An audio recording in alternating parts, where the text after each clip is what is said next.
Hello, and welcome to the Center for Health Design's EBD Journal Club. Thank you so much for joining us today. I am Katie Pedito. I am your host for today's session.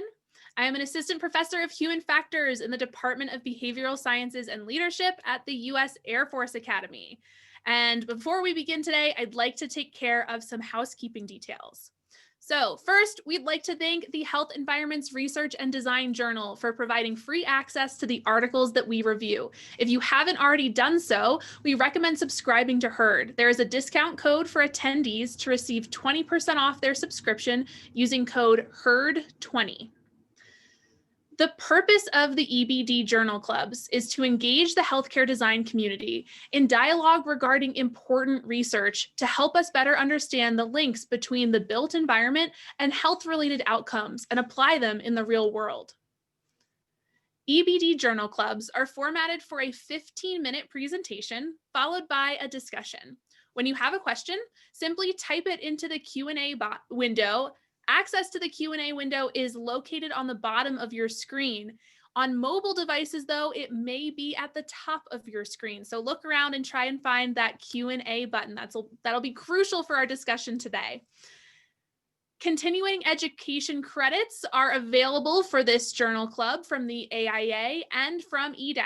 To receive credit for your participation, you can download the forms by clicking on the chat icon.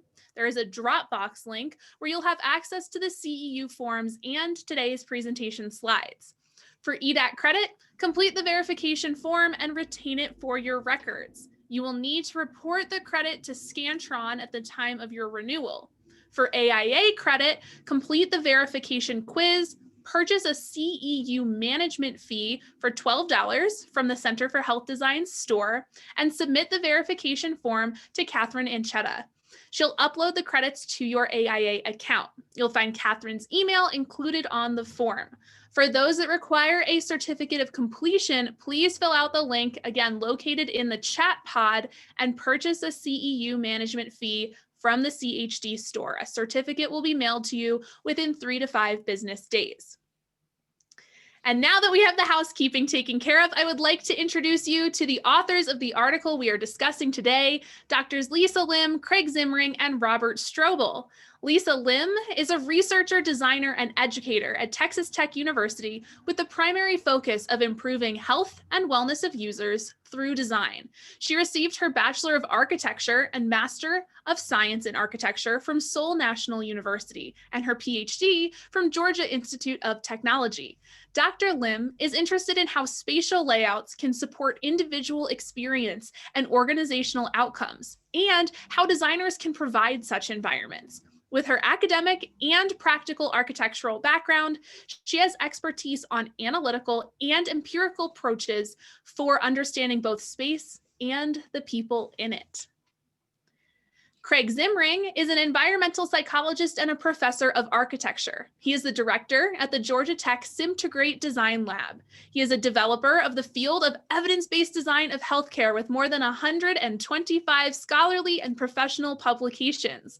Dr. Zimring's research focuses on understanding the relationships between the physical environment and human satisfaction, performance, and behavior, focusing on settings where design impacts people at the most important times of their lives, and where technical and social change provides opportunities for innovation.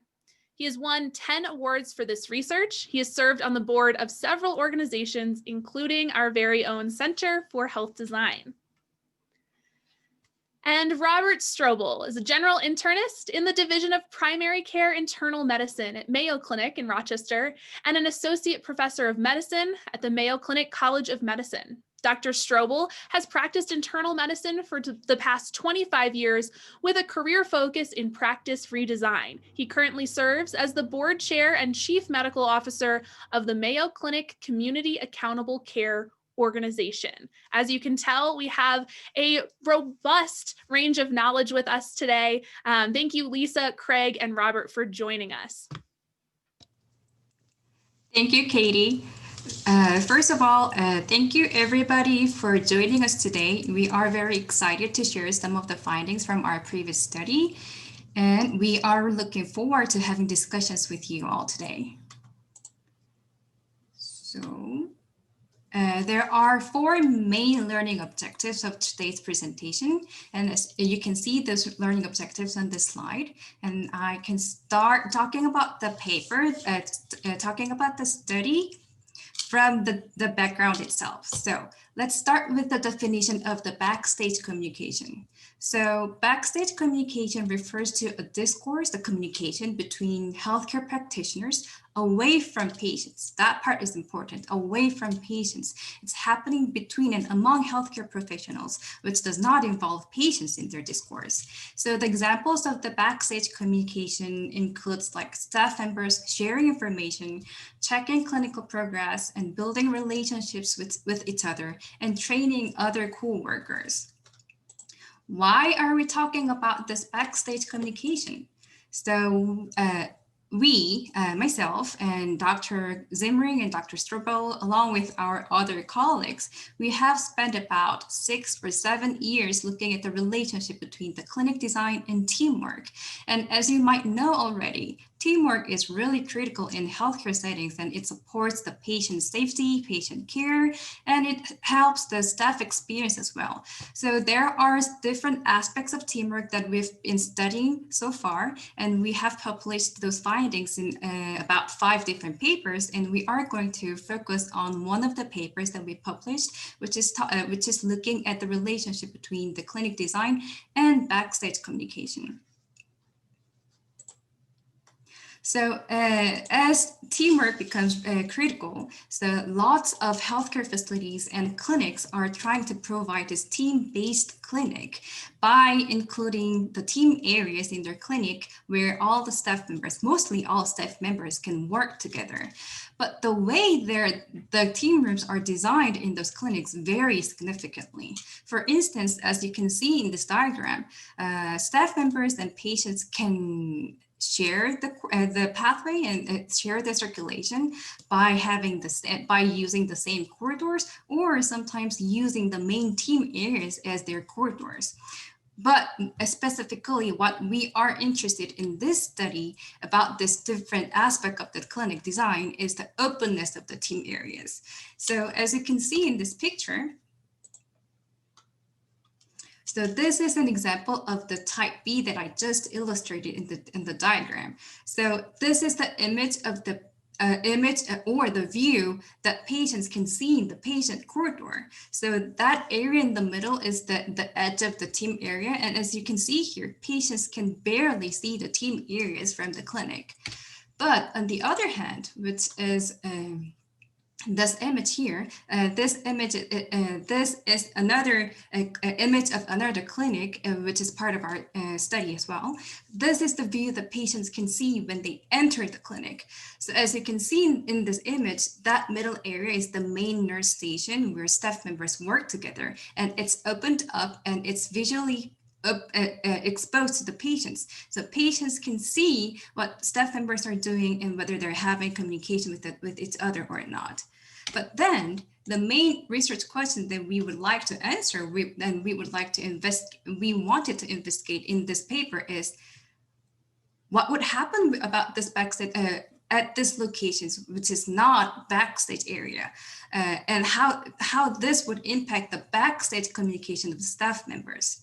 So would they have the backstage communication in this front stage? So that was the question that we wanted to answer. So to investigate that relationship between the visual exposure level and the backstage communication, the main methods that we used, sorry, my slide is not going to the next one.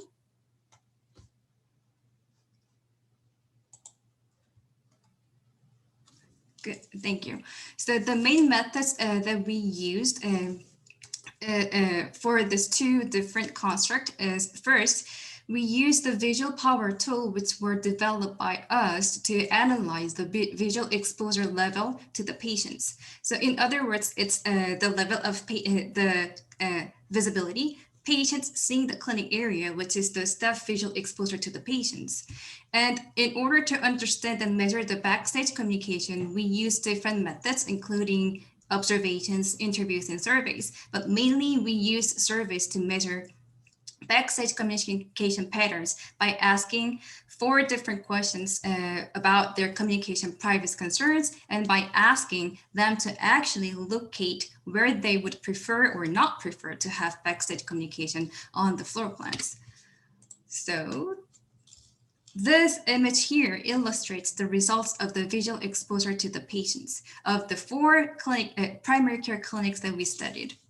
So as you can see in this image, the darker gray areas or red colored areas in the color scheme image indicates that those clinic areas are visually more exposed to the patient path between the waiting room and the exam rooms. So this image shows that from the path of the patients from the waiting area to the exam room, how much of the clinic area are visually exposed to the patients. And as I briefly mentioned, to understand the backstage communication patterns of the staff members, we ask staff members to answer whether they agree or disagree about the statements regarding the communication privacy concerns, and we ask them to locate the preferred and not preferred locations for having backstage communication. And those green dots indicate the preferred locations, and that red X marks indicate the locations for non-preferred locations for having backstage communication. So the findings. So the main finding, there are 4 main findings that I would like to share with you today. And the first one is kind of obvious, right? Staff members in less exposed clinics are less concerned. So there was a statistically significant correlation between the level of visual exposure and the level of privacy concerns among staff members. So if the clinics were visually exposed to patients, they were more concerned about having that backstage communication. But more interesting thing about this relationship is about that clinic B, which is an outlier of this tendency. So as you can see here, clinic B is less exposed to the patients compared to the clinic C, but they are more concerned about having that, more concerned about the communication privacy. So when we look at that that 2 clinics more carefully, then our speculation is that it's related to the way it's exposed to the patients. So as you can see in clinic B, that's the image the patients can see toward the team areas, while the level of the level of visual exposure itself is lower than clinic C. As you can see here, their monitors are exposed to patients in the corridors with no clear boundary between the team areas and the corridors. On the other hand, in clinic C, while the level of the exposure itself is higher than clinic B, staff members are facing the patient corridors, so their monitors are not exposed and they can know whether there are patients in front of them or not. So, and supporting our speculation, during the interview with the manager of the clinic B, that administrator actually stated that the providers mumble during their dictation because they are concerned about having patients around them, and because of that they generate lots of errors in the medical record. So again, the visual exposure levels matter regarding the privacy concern for having backstage communication, but more importantly, how it's exposed to the patients also matters as well. So about the preferred and non-preferred locations for having backstage communication. So we analyzed the relationship between 2 variables, which are the spatial programs. In other words, whether that space is dedicated as team areas or whether it's corridors. And the second variable was the visual exposure levels. So we wanted to understand whether that 2 different variables are related to the preferred locations and non-preferred locations. And interestingly, the pattern of that relationship was different. So staff members preferred talking in team areas, and staff members did not prefer talking in visually exposed areas. So we conducted multiple different statistical analysis to confirm these relationships. So In other words, what they say is that staff members preferred talking in the team areas, and while the visibility level itself mattered, but the effect size was really small. And regardless of the program, spatial program, whether it's corridor, whether it's team rooms, they did not prefer talking at visually exposed areas. So taking these two different patterns together, it makes this visually exposed team areas as our areas of interest. As I said, they did not prefer talking in visually exposed areas, and they preferred talking in team areas. Then what happens at this visually exposed team areas? Then as you can see here, at those visually exposed areas, there were lower preference compared to other team areas, and there was a mixture of preferred and non-preferred instances. And that image is an example of those visually exposed team areas that we studied. And it becomes more interesting when we compare this reported data with the reported data to the actual location of communications, which is coming from another paper that we published. So the left figure is illustrating the locations of their reported preferred and non-preferred locations for having backstage communication, which is basically what they want. And the right image illustrates the location of all the observed communications among healthcare professionals during our observations in that clinic. So as you can see here, while they did not prefer having, many of staff members did not prefer having the backstage communication in that area, but actually there were lots of communications observed around that main nurse station, which is what they did, and perhaps that's what they need to do. And this comparison of the two different data sets indicates that this visually exposed team areas might work as a layer of environmental stress to the staff members, because it's not always supporting what they want to do. So to conclude the presentation with these two main design implications, the first one is that careful attention, especially to how to open the team areas to the patients, is needed, and team areas where staff members do need to talk to each other, then it would be better to visually not be visually exposed to the patients. So that concludes our presentation. Thank you, Lisa, Craig, and Robert. That was fantastic. Thanks so much, Lisa, for presenting. And now, attendees, it is your turn to ask questions of the study authors. Please feel free to type any questions you may have in the Q&A box, and we will try to answer them. I see that we already have a handful of questions, so we'll start there. But we have a wealth of knowledge ranging from architecture to environmental psychology to clinical experience. So please feel free to ask questions from different perspectives for our panelists. So I'll go ahead and start. I see we have a question from Michelle. I imagine that different seats will have different levels of visual exposure and in turn, concern. The person on the end seat is particularly exposed. If someone's deep within the room, would that clinician have the same concern? Did you get any information by seat, or maybe Lisa, do you have any gut reactions about this? Sure. So the short answer is no, which is really a good point. The main reason for that is because the survey was anonymous. So we could identify the role of the participants, but we didn't have the exact location of that participant. Wonderful. Thank you.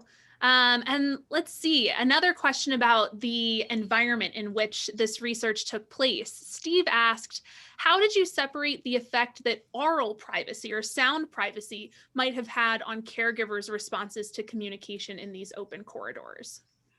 That is really a good point as well. So the main focus of this study in terms of the design aspect of the clinic area was the visibility, visual exposure to the patients. In other words, we did not include the sound aspect of the design in the study.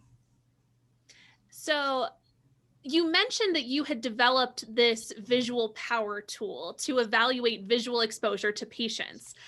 No pun intended, but this seems like a very powerful opportunity for both researchers and practitioners. Can you tell us a little bit more about how you actually quantified visibility and exposure?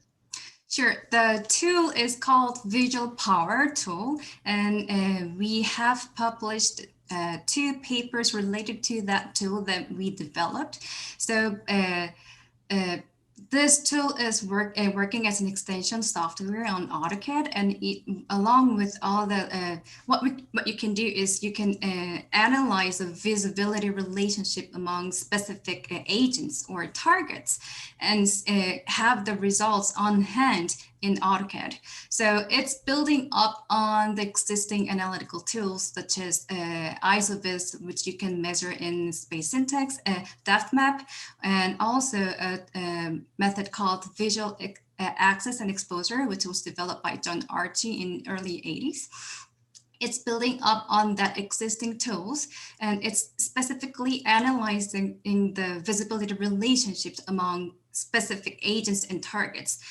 For instance, what you can measure with this visual power tool is that, as Michelle was asking, you can actually count the number of patient exam rooms at that person at that location can see, or in other, if it's an ICU setting, you can count the number of ICU beds that each staff members at each workstation can see, and vice versa. So this tool is available for free for all the researchers and practitioners. All you need to do is send an email requesting the tool, and I have the package that I can distribute to the people who's requesting. Wonderful. Thank you. This is going to be a fantastic extension on the tools that we already use in visual research, including space syntax. So I encourage all of you to reach out to Dr. Lim and see how you can explore this tool in your own clinics. Speaking specifically of the clinic layout, I see a question from Anne. Can you further explain clinic layout C in your diagram? It looks like it might be a closed door situation, but the photos shared look like example C might not have doors. So that diagram that I explained briefly is coming from another report, which is not about this study itself, but that diagram is an example of different types of clinic design, which is including the team areas in the clinics. So that type C specifically is there were a couple of clinics who were using the existing exam rooms as their team areas. But this study did not have that type in the study. This paper did not examine that type of the clinic. And while we're on the topic of clinic, Lisa, Doug is asking if we might define the clinic setting. Are we in a hospital, outpatient, primary care? Is this a specialty area? So I'm sorry if I wasn't clear enough. So the main setting that we investigated was the primary care clinics. Wonderful. And I have a question maybe for Dr. Strobel. You posted a diagram comparing your 2019 and 2020 studies. Why do you think that staff communicate in areas that they don't prefer? Is it easier? Why is there this mismatch?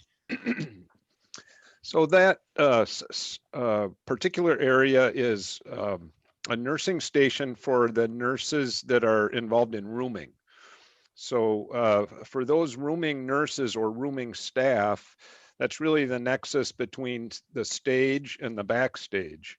And it's critical for those roomers to have situational or operational awareness of what's going on in the clinic. So which rooms are being occupied, what's the flow of patients, when a provider goes in or out of the room, is there critical information that needs to be shared between the roomer and the provider? Maybe a heads up that a patient's upset, or there's a family member in the room with the patient.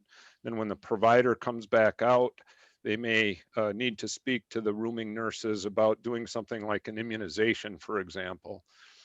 And so that area in a clinic is in terms of teamwork, it's a very high intensity area. And although there's exposure to patients, we really have no choice as team members delivering care to not communicate with each other in that space. And as a follow-up, Dr. Strobel, as a physician leader, how does this data affect your decisions for primary care practice design and maybe your own operations? Well, as we consider the implications of care moving forward, there's a growing consensus, I think, in the healthcare community that teamwork is critical to delivering care in an ever increasing complex world. So as we try to work with our design colleagues to develop team spaces, we want to do that in a way that optimizes the interaction between team members. And this knowledge now coming from this paper that direct exposure to patients can inhibit that teamwork, I think is critical to us as we think about design and clinical space and clinical team functioning. And again, another follow-up, but maybe for all of you, would it be fair to say that private patient information would be best shared amongst staff behind closed doors, even if this isn't practical? You know, there's a strong ethic or ethos among healthcare providers to protect that private health information, and it really permeates everything we do. And whether it's behind a closed door or whether it's non or far enough, literally far enough away from a corridor or a waiting room that we are not worried that information could be seen or overheard. It's really important to allow us to communicate in effective ways. Just to add a comment about that answer. So one of the anecdotal notes that I was told by the staff members in that clinic A, which was really visually exposed to the patients, was that they had to develop different ways of communicating with each other. So instead of talking about the patients in a loud way, they if they wanted to call someone and talk about specific patients, they instead of talking about the patients there, they called the provider in right next to you, so you can talk about the patients in that area. So they might. Probably if they have to talk about the patients, what I was told was that they are developing different ways or like ways to talk about the patients while protecting the privacy of that patient information. Just to build on Lisa's comment there quickly, over the last few years, we've developed a 4-part framework for what teams need to do in a team room. And it's that I think Dr. Strobel has identified some of the inherent conflicts. So part of what needs to go on is communication among staff. Part of what needs to go on is situational awareness, particularly rooming staff have to track providers as they move through and to see if someone needs help. There's also, though, very detailed heads down work that needs to go on, which can be interrupted by conversations or by people on the phone. And then there is the important issue of cultural development of the team, people knowing each other's name, people seeing each other as a team rather than as simply an individual provider. And I think we're identifying some of the challenges in achieving all 4 of those aspects. So given those 4 goals, I think this segues nicely into Joe McWilliams's question. Are staff educated about the intent of each space? Do you have any reaction to whether education might affect outcomes?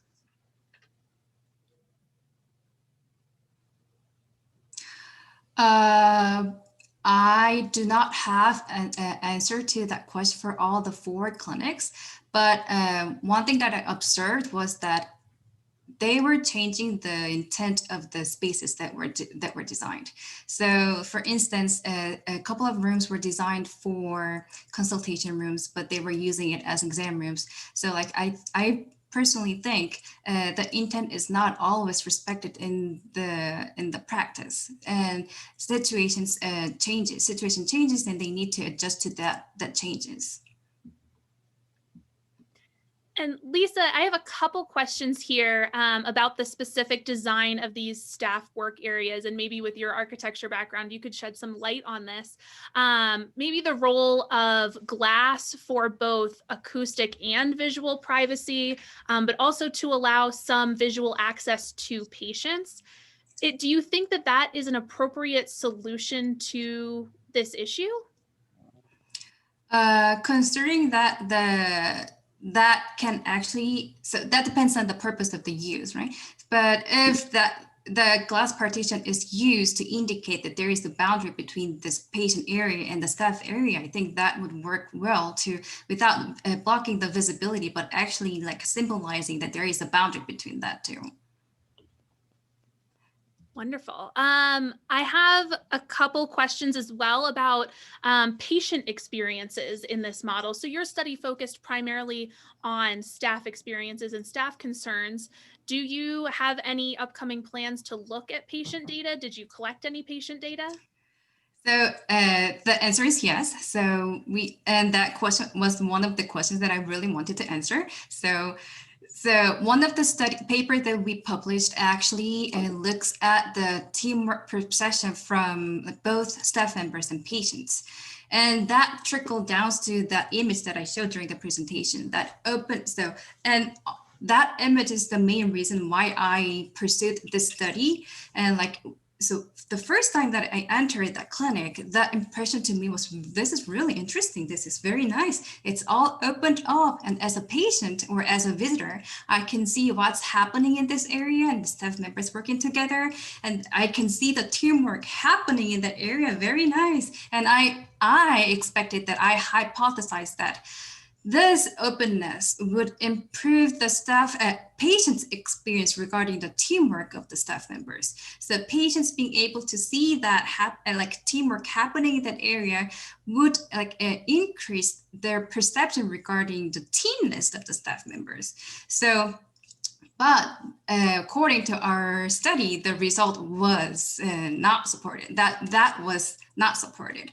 So basically what we did was we measured the perception of the teamwork from both staff members and patients in that four primary care clinics. And the result was that staff members, if they can see each other in the clinic area, their perception about their teamwork was higher. But if patients can see more of the staff areas, specifically staff work areas, the teamwork perception was slightly lower, and which was statistically significant. The effect size itself was really small, so it's not like it will completely decrease the teamwork perception, but it wasn't increasing their perception. So that was really interesting finding, and which is published in another paper that we published in 2020. Fantastic. I see participants are asking for additional information on your other publications related to this work. So I think that will be fantastic to explore as well.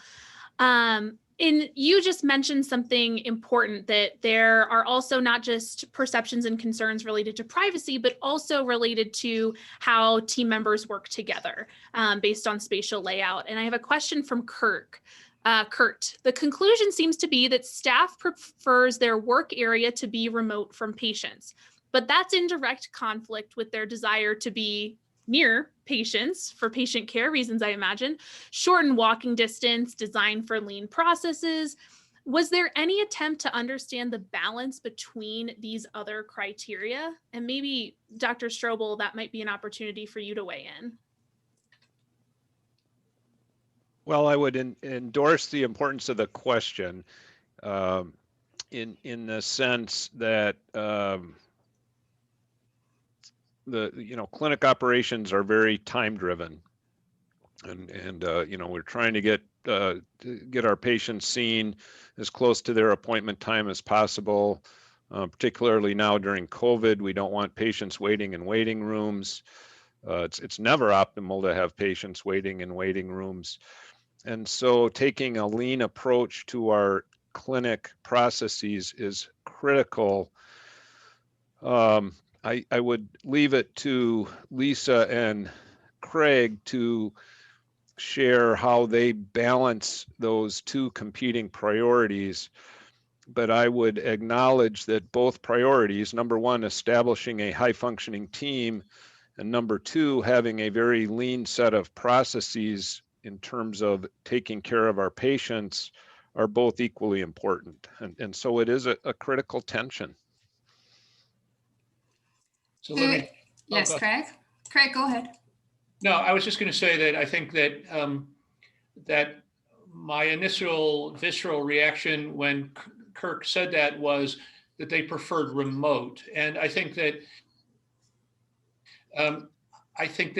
that's a great question because it highlights a challenge, right? Which is that they want some separation where staff can talk about patients in a safe way, but they don't want to be remote. So I think it's up to the 208 participants here and our other colleagues in the field to really say, how can we find balance there? And some of it is through the nature of the barrier, some of it is through the nature of circulation.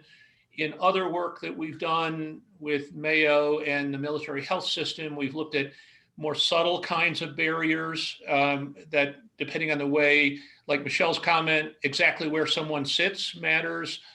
Probably the direction you're turned matters. In the South Central Foundation in Alaska, they are in a separate room, but they try and maintain a buzz. So essentially people create a white noise generator. So I think that this is an opportunity to realize that it's not just expose staff as much as possible, but they need it for these other reasons. So how do we find this through effective design? Lisa, do you have anything to add? One thing to add is that this study did not look that green dots or red dots that were illustrated in the presentation. Those were so specifically that they did not prefer that locations because it's remote from the patients. They did not prefer it because it's right in front of the patients. It's exposed to the patients. They did prefer the location that's close to the patient area if the team rooms were close to the exam rooms, like Clinic C. So I believe the finding is not about the distance between the staff area and the patient area, but it's more about whether it's exposed or how it's exposed to the patients. And speaking of these, sorry, go ahead, Dr. Strobel. Well, I was just going to say, you know, that just through this discussion, and it stimulated some thinking on my part. I suspect that there are thresholds that we need to achieve that would be satisfactory. So there's some threshold at which I would feel some threshold of barrier or distance at which I would feel comfortable discussing a patient's protected health care information with another colleague. There's probably also some threshold that at which I would say, well, I'm close enough now to the action that I'm not wasting a lot of time. And if we can, through working together, collaborating and doing good research, identifying those threshold levels, I think that could really assist in understanding optimal clinic layout or clinical design. Let me just jump in there with one more comment, which is, if all goes well, we're just about to start some research with the VA, which has a front stage, backstage model, where every exam room has two doors, one that opens to a patient corridor and one that opens to a team room, where the team can be physically close to patients and to the exam rooms, and can have good visibility, but patients can't overhear them. So that's I think, a whole nother model that we can explore and evaluate. And speaking of these trade-offs between patients' visual access and the actual work that clinicians and providers are doing, can you share any hypotheses on why seeing the work might decrease patient confidence in the work? Sure. So there were about 3 or 4 different speculations of why that's happening. And it's explained in detail in the paper that I mentioned. So, but if I can explain it briefly here, So one of the reasons is that patients are not seeing them working together. So it's all situational. So sometimes what they're seeing is can be staff members yelling at each other. So it's not always the teamwork that they can observe, although the team areas might be opened up. And another possibility that I think can be a reason for that is that they can see the staff area, patients can see that open staff area, but they can not, they can be unhappy when they are not treated well. So for instance, one anecdotal note that I got from the staff interview from that open clinic area was that patients sometimes is complaining about why you are not taking care of me, while that patient is waiting for their team members. So she mentioned that patients do not always know who their team members are, and if there are someone working there, if the patients can see someone working there, but the patient is not taken care by that team, that healthcare professional who's not the main team member of her team, then the patient would not consider that they have really good teamwork. So I think just to build on that, I think it's the post office dilemma, which is that when you go into a post office that has a glass partition and you see people working, you don't know why they're not serving you. So, and that they may be deep in the work that they do, but so I think that that's a challenge, which is because patients can't recognize all of the complexities of medical teamwork. So how you balance that accessibility and understanding is important. I have an interesting question here that's specific to a reference in your original study, but I think lends itself to a broader conversation about cultural differences in privacy. So YNS asked, there is an interesting reference to Kai 2012 in your paper that states that Chinese nursing units have a significantly larger backstage area compared to US nursing units. Further, this reference mentions that this may be due to a desire to preserve face of the staff members. Can you elaborate on what that means? Does this imply that privacy preferences differ culturally? Yeah, let me respond, and then Lisa and Rob can jump in, because that was part of part of Hui's dissertation at Georgia Tech. So I think the focus there was that in China, well, let me set the context. So certainly there is the issue of face in that culture, as she explained it to me, which is that people don't want to be corrected in front of strangers or in front of patients. So having a space where mentoring or correcting can go on is very important. And if you look at simply the spatial allocation of the hospitals that she looked at, there's backstage space on every floor where the doctor or the head nurse can go and correct or instruct a junior doctor or a nurse, junior nurse. So that's, I think, part of it. Some of it, I think, is that there was, in that particular case, there is a rapidly changing medical system. So I think that there's a lot of new staff and a lot of very nuanced hierarchical relationships. So I think that the sense that we have in Western medicine, that medical education goes on in front of us, and we don't mind it when an intern or a student nurse or a resident is corrected by a house staff member, because that's part of, as patients, we're part of that education enterprise, is not as true, I understand, in China. So you have to have space where that happens. And also the space has to be quickly accessible. So somebody can pull a staff member aside and talk to them, and it doesn't necessarily wait until they go back to a staff room or wait until break. So Lisa, Rob, do you want to respond to that? I think that was really good answer, Craig. So that study that we published is actually illustrating really interesting aspect of the cultural differences in architecture. So as a person coming from an Asian culture, so I was actually struggling with the cultural differences when I started studying in the USA.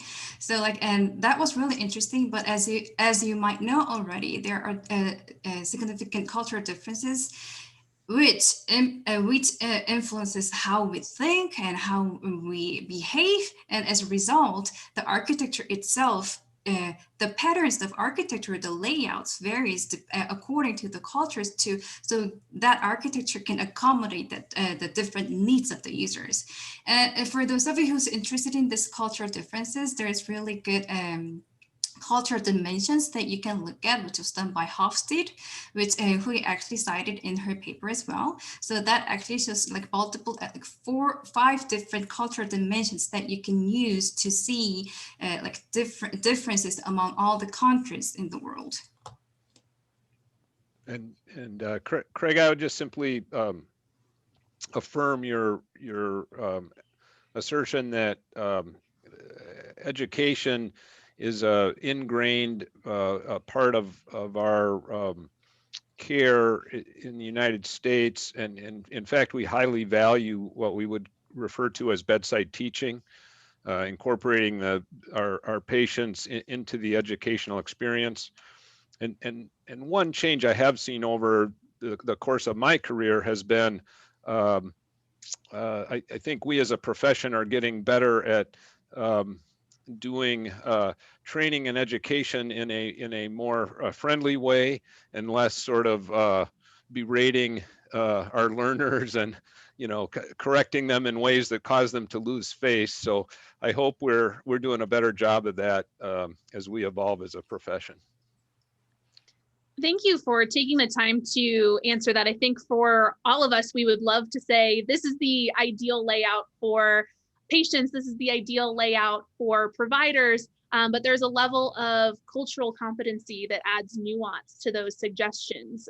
So thank you for the insight there.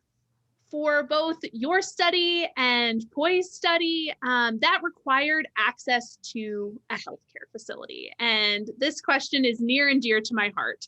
From each of your different points of view, do you have any suggestions on ways to engage organizations to continue conducting research like this? As we know, it is often difficult to get participation from sites. Did you face any specific challenges getting this study done? Let me just start with that. And then, so of course, the best thing is to develop a relationship with somebody remarkable like Dr. Strobel. And if you can do that, you're far ahead. But that I would say that there's a couple of things. And then Rob, maybe you can answer the question, if people who you don't have a relationship with approach you, how might they engage you? I mean, not you personally as well as others, but I would say that that the broad advice is that Dr. Strobel and his colleagues recognized a few years ago that the built environment was an untapped opportunity for improving the quality of care. So I think that they recognize, but we've also seen in other areas that we work in, like infection prevention, that if you can approach a health system, and particularly the people who own the outcomes, not necessarily the built environment, not necessarily the vice president for facilities, but the Dr. Strobels of the world who are really interested in improving team-based care and make the point that the built environment improves whatever process, safety, quality, experience. I think that's sometimes a more effective way in than dealing in the built environment silo in a healthcare facility. Rob, do you have any questions there? Oh, Craig, I think that's spot on. Focusing on this idea that by working together, we can improve our outcomes for our patients, that should resonate with most folks in healthcare. I guess my other suggestion would be to at least initially approach academic healthcare organizations. So Craig mentioned both the VA and Mayo, and obviously our university healthcare organizations across the country, because there's already that commitment to being a learning organization and taking an academic a view at solving problems. And so I think the bar is probably lower that way. But going in and approaching folks with this idea that, if we work together, we can really improve outcomes for our patients and our communities. I think that's the key to unlock the door. And I would just share that this partnership with Lisa and Craig and their colleagues has been fantastic, and this ability to sort of cross disciplines, it's been one of the most exciting things I've done in my career, and really enjoy it. And just to build on what Rob said, I think that and it's his and Mayo's culture and personality, but they aren't a site to be studied, they're collaborators. And they're, Dr. Strobel and his colleagues are co-authors on every paper that we wrote, have been involved with the research since we started it. So I think that approaching an academic setting as collaborators is more effective than simply letting you come in and study, the setting. We have time for, I think, one more line of questioning, and it's one that I don't want to miss because it is so top of mind right now. We have a handful of participants who are interested in talking about COVID. So in response to COVID, physical distancing has been implemented in a lot of healthcare facilities. How do you think this is going to affect backstage communication and those patterns of healthcare professionals? So super timely question, and spot on. I can just share with you at the clinic I work in, we have a very large shared team space. And Craig and Lisa are very familiar with it, as we've studied our team space, and we had identified in our work that being co-located with team members improved our team development. And we helped us function at a much higher level. Due to COVID and social distancing, we've had to sort of explode our team workspace. We've had to physically remove peripheral members of the team from the space, and then spread out core team members maximally within the space, so that we're all sitting 6 feet apart. We're all masked. We're trying to face in different directions. We have some limited use of barriers. And one of the questions that we hope to answer actually in the next few weeks is, has this social distancing had a detrimental effect on our sense of teamness and our functioning as a healthcare team? Critically important question, and I think will have implications for design and teamwork even after we're done through the backside of this pandemic. Just to add to that answer, so our previous studies found that proximity and the visual access to each other is really critical for improved teamwork. But as you can imagine, that all the safety measures for this pandemic situation is kind of contradictory. So we need to provide enough physical distance between the staff members, and it's better not to face each other when they're talking to each other. So the main purpose the main question that we want to answer, that we plan to answer, is that we still need to support the teamwork while providing the safe environment to the staff members. We don't want to sacrifice teamwork for the safeties, but then how can you do that? That's the question that we plan and want to answer in a timely manner. Thank you for providing that insight on such a timely question. And we have so many more questions left to answer that I wish we could get to today. This was a fantastic presentation that opened up a lot of great discussion from our attendees. For those of you who still have questions specifically about the study itself or the visual power tools, Lisa's email is in the chat box. So hopefully Lisa is opening to answering a couple more questions about visual power and the specific study. I wish I could have gotten to all of you, but we just want to say thank you again to the Health Environments Research and Design Journal for providing free access to the articles that we discuss. Be sure to subscribe to the journal using code HERD20 for 20% off. And we have some upcoming events if you want to stay engaged. Please be sure to check the events page on the center's website to see a list of upcoming events. Save the date for the next EBD Journal Club on March 25th, titled From Fable to Reality at Parkland Hospital, the impact of evidence-based design strategies on patient safety, healing, and satisfaction in an adult inpatient environment, featuring some big names in the industry. We also have another upcoming event later this month.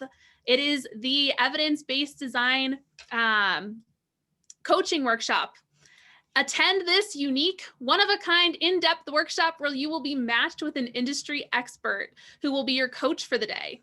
If you've ever wondered what evidence-based design is and you'd like to incorporate this process into your own practice, this is the interactive session for you. It will provide you with an introduction to the steps of the evidence-based design process and offer practical guidance to get you started. For those of you who are really curious about how we create relationships with sites and clinicians and design firms, this is a great opportunity to ask those types of questions. You will receive individualized coaching tailored to your specific questions and issues. Do not miss this opportunity to be in the same room virtually with many industry icons and experts who will be available as coaches for the day. And to wrap everything up with a little bit of housekeeping, but first, thank you so much, Lisa, Craig, and Robert, for sharing your study. It opened up amazing conversations, not just about offstage and onstage design, but also about the role of culture and the role of visual privacy and access to being great healthcare providers and good designers. This concludes our event. We will leave the webinar open for another 15 minutes so that you can download the continuing education forms and the slides from the chat box, or just type the tiny URL into your browser to get those CEUs. We know those are important. Thank you again for joining us. Have a wonderful, wonderful day. And thank you so much for the wonderful leadership of this. I really appreciate it. Thanks, Katie. And everybody at the Center for Health Design, this was a great opportunity for us. Thank you.